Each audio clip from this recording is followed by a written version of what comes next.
You know, I think every single time I do one of these lists, as time goes on, it gets more and more difficult to make decisions, but they really come to me really quickly sometimes. Ghost, however, I think is going to be a little trickier, but we'll see how it goes. Obviously, we have a choice between just these three, and in my personal opinion, the worst of the three is actually Haunter. Haunter is essentially just a floating hands dude. Like, you have a ghost, right? A standard ghost, and that's a circle. And then you just give him floating hands. And that's a little uneasy. It makes people a little uneasy. And then Gengar was like a full body, so he looked a lot better. Oh, wow. Guys, I'll be honest with you. Generation 2 is such a difficult choice. Like, I have no idea who it's going to be. I really don't know what it is that I'm supposed to do because I really can't make this decision right now, man. I'm not prepared. I really am not. Okay. Generation 3. Unfortunately, if you have a fear of dolls, it's definitely Baynet. Baynet has like the standard like creepy doll aspect to her that definitely doesn't make you feel safe. It makes you feel extremely scared. But completely honestly, I actually think the ugliest one is Sableye. I don't know what Sableye is supposed to be. I think that's kind of the issue here. I have no clue what Sableye is supposed to be. And the fact that it's a pretty decent Pokemon is nice, but it's still like, what are you? What is your purpose? Why are you in the game? And who inspired that design? Usually something would inspire it, but not this time. Not this time.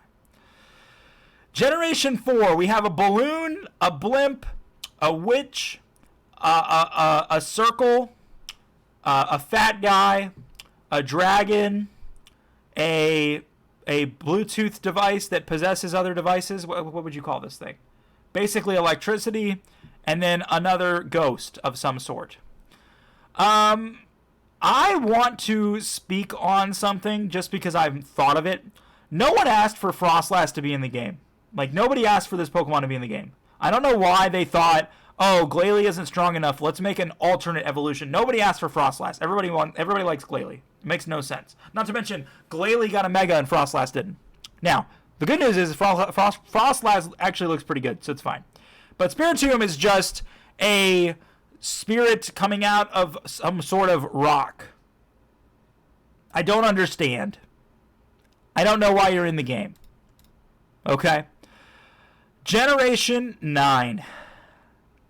You know, a lot of you guys were begging me to pick. This is Jellicent. Jellicent's pre-evolution. I don't remember the name. Frillish. Frillish is the name. You guys were begging me to pick Frillish. I overlooked it in water because I felt like there were worse choices. But I cannot overlook it anymore. Frillish, I specifically, I like the male one. I think looks the worst. I don't understand what Frillish is. Like, Jellicent is supposed to look like a jellyfish. This doesn't look like a jellyfish. So what are you? And like, it's got some sort of like skirt around its neck, and then it's got its arms and its legs. I guess they're supposed to be tentacles. I don't know. But this thing, I feel like when I look at this thing, look, we're going to zoom this in as much as we can. Hold on. We're going to zoom this in as much as we can. That's as far as it'll go, 500%. Tell me right now that this thing is not staring into your soul. Tell me right now that it's not staring directly into your soul. I'll wait. I'll be quiet.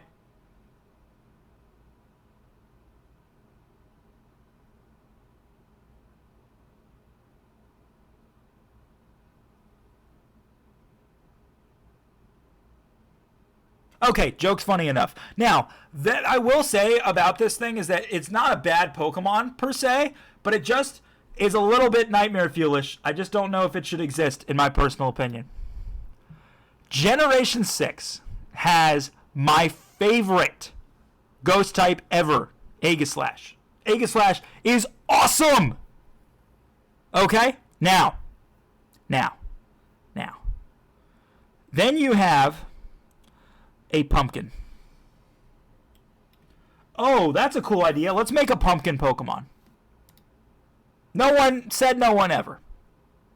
Oh, Just so we can make another. You know what? I have to. Somebody told me this guy's name. I forgot what his name was. What was his name?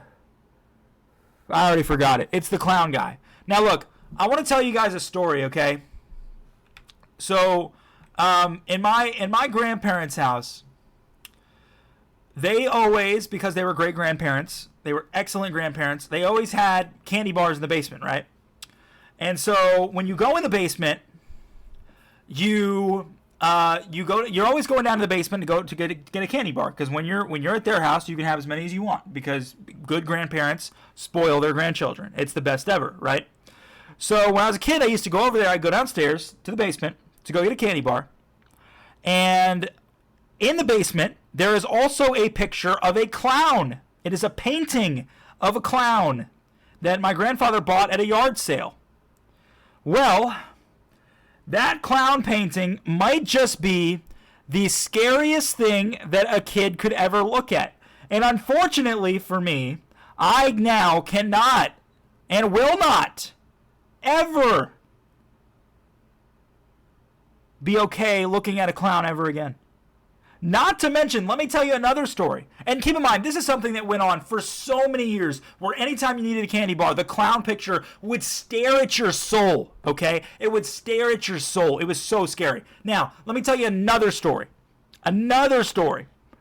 I went to, and I will never do it again, when I was in like 6th or 7th grade, so this was, at this point, how old? I would have been 13, so this was 11 years ago. 11 years ago, I went to like one of those Halloween haunted house things. It was a church that was running it, and I'm not gonna tell you what it is, because then you guys will find out where I live. But there was a church that was running it, and basically they have you line up in a whole group, and you basically just follow the group, and you walk through different buildings, and in those different buildings, there's all kinds of scary stuff that jumps out at you and scares you. Well, there was a clown room. And I didn't know I was afraid of clowns, I think, until I got into this clown room. And there was, like, steam everywhere, and there was a clown hiding behind steam, right? And right behind the steam is a clown, and of course, the clown jumps out, sees me, and touches me on, like, my side with his hands just to, like, get extra fear into me. And I remember I had never screamed louder in my entire life. There were people everywhere hearing me scream like a little girl. It was so bad. I refuse to ever say anything good about a clown ever again. There's too much PTSD. Way too much. Oh boy. You know, I said it earlier and I'm going to stick to it. I don't want to use G-Max forms, but G-Max Gengar is probably one of the worst things I've ever seen. But if we're not using G-Max forms, it's obviously Sinistea. You thought it would be a good idea to just take a teacup, fill it with a tea, and make it a ghost. Yeah, I don't have anything I can say about that. I really don't. Generation 9. I really, completely, honestly love all of these Pokemon. I do. Except for Fluttermane.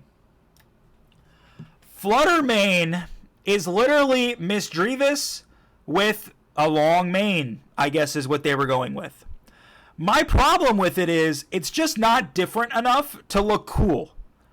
To give you an example, everyone loves Roaring Moon. A lot of people love Great Tusk. A lot of people love what's the other one?